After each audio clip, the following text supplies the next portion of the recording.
polgármesteri székért, akkor melyek voltak azok a problémák, amelyekre azt mondta, hogy ezeken mindenképpen szeretne segíteni, és a polgármesteri ciklusa alatt mi az, amit sikerült megvalósítani? Szerintem majd, hogy nem ugyanazok a problémák. A különbség annyi, hogy azóta be kellett zárni az iskolát, azt mondjuk még a polgármesterségem előtt megtették, és jó döntés volt. Tehát akkor én megkérdőjeleztem a döntésnek a jogosságát, de utólag azt mondom, hogy egyszerűen fenntarthatatlan volt nem tudom, volt 5 diák összesen, hiába volt összevont osztály akkor is. Hát amit sikerült, a patakmedert az a 60-as években volt kitakarítva, és azt sikerült megcsinálnunk, úgyhogy azok a nagy áradások azok már nem veszélyeztetik a települést, de nem sikerült vállalkozókat odahozni, nem sikerült beindítani a falusi turizmust. Tehát amit el tudtunk érni ez alatt az elmúlt 8 év alatt,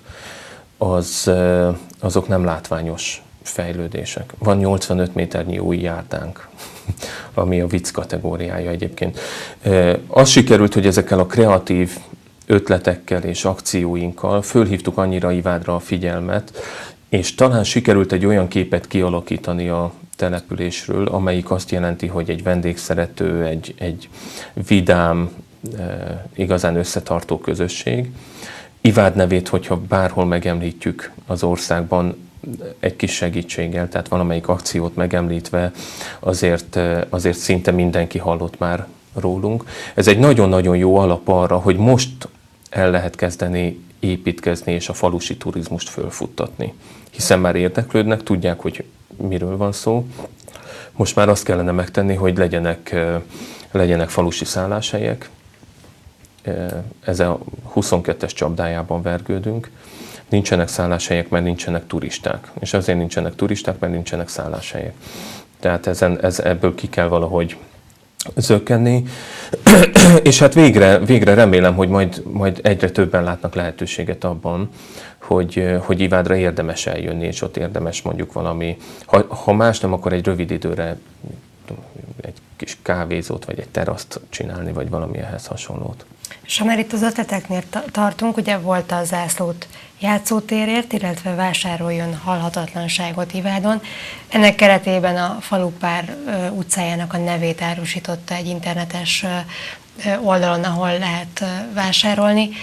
Ezen kívül voltak-e még, illetve erről a kettőről mit lehet tudni? Mennyire volt sikeres, és mi volt a célja?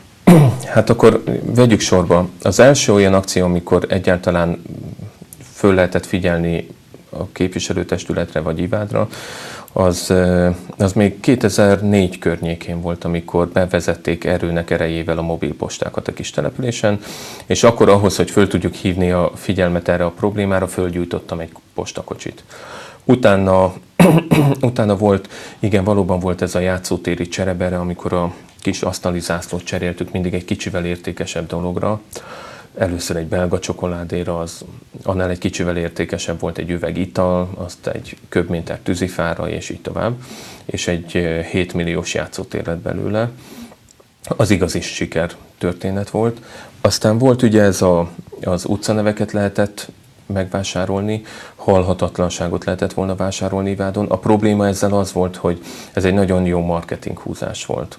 A Reuters hírügynökség kint forgatott Ivádon, ennek megfelelően Vietnámtól Új-Zélandig mindenhonnét kaptam e-maileket, sőt, még a BBC-nek is kellett riportot adni, ami ezért egy 400 fős kis település polgármesterétől, hogy is mondjam, elég nagy marketing sikernek számít, de nem adtunk el egyetlen utcát sem, amit egyébként annyira nagyon nem bánok, mert én nem azt szerettem volna, hogyha Barbra Streisand vásárol egy nevet, és akkor onnét kezdve Streisand utcává válik a Petőfi, hanem azt szerettem volna, hogyha, mint mondtam, nagyon szeretem a repülést, azt szerettem volna, ha mondjuk a magyar repülés szerelmesei, vagy az aviatikusok valahogy összefogtak volna, és azt mondják, hogy mind a 8 utcát megvesszük. Lehet, hogy személyenként 1-2 ezer forintba került volna, mert ugye a cél az volt, hogy azért a falu költségvetését egy kicsit próbáljuk meg rendbe tenni. És akkor lehetett volna Kvasz utca, Zséi Aladár utca, tehát azok az igazi magyar repülés aviatikus hősök, akikről alig tudunk valamit, őnekik egy ilyen egész falunyi emléket állítani. Aztán persze volt sok minden. Én írtam egy szociális törvénymódosító javaslatot, egy teljes, komplett javaslatot, koldultam a parlament mellett a falugondoki kisbuszért. Beindítottuk a hírérték mozgalmat, ami arról szólt, hogy kis településeknek kerestünk hírességeket, ilyen pártfogót, jószolgálati nagykövetet, és ott körülbelül 50 településnek egyébként sikerült is találni. Aztán, de mindegyikbe belefolyt a politika. Most erről jutott eszembe, hogy mivel a heti hetesnek a sztárjainak is kerestünk településeket, és rendszeresen elmentem a heti hetesbe, ezért azonnal átnyomtak a balliberális oldalra, miközben ez egy teljesen politikától független dolog volt, és jobb volt, például Fábrinak is találtunk, tehát a másik oldal is képviseltette magát. Aztán ugye volt a Batyus Galop, a Nemzeti Vágtának a paródiája, ami tavaly nagyon nagy sikerrel járt, és idén ugyanígy meg fogjuk rendezni, illetve a legutóbbi ez a virtuális falu. De hát ezek mind annyira sok időt igényelnének, hogy elmondjam, hogy éppen csak így bele tudtunk kapni. Ezek az ötletek, amelyek, hát mégis kreatív ötletek, és tényleg a marketing szempontjából nagyon hasznosak lehetnek, de ez mennyire volt pozitív vagy negatív az ön számára? Tehát ugye nyilván negatív vélemények is elhangzottak egy-egy ötleténél. A polgármesterek nagyon jól tudják, hogy őket bármit csinálnak, támadni fogják. Az, hogy ha van ennyi kreatív ötlet, akkor lesznek páran, akik azt fogják mondani, hogy exhibicionista vagyok, és csak azért találom ki őket, hogy szerepelhessek.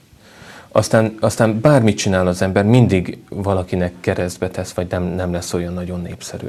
Ez egyszerűen a politikusi szakmával, a polgármesterivel biztos, hogy együtt jár egy kis településen. Tehát, hogyha a faluban az árkokat kitakarítatom a közmunkásokkal, amit mindenkinek a saját háza előtt kellene megtennie, kitakarítatom, hogy végre lefolyjon a víz, mert van 2-3, aki nem csinálta meg, akkor az tök jó, hogy lefolyik a víz.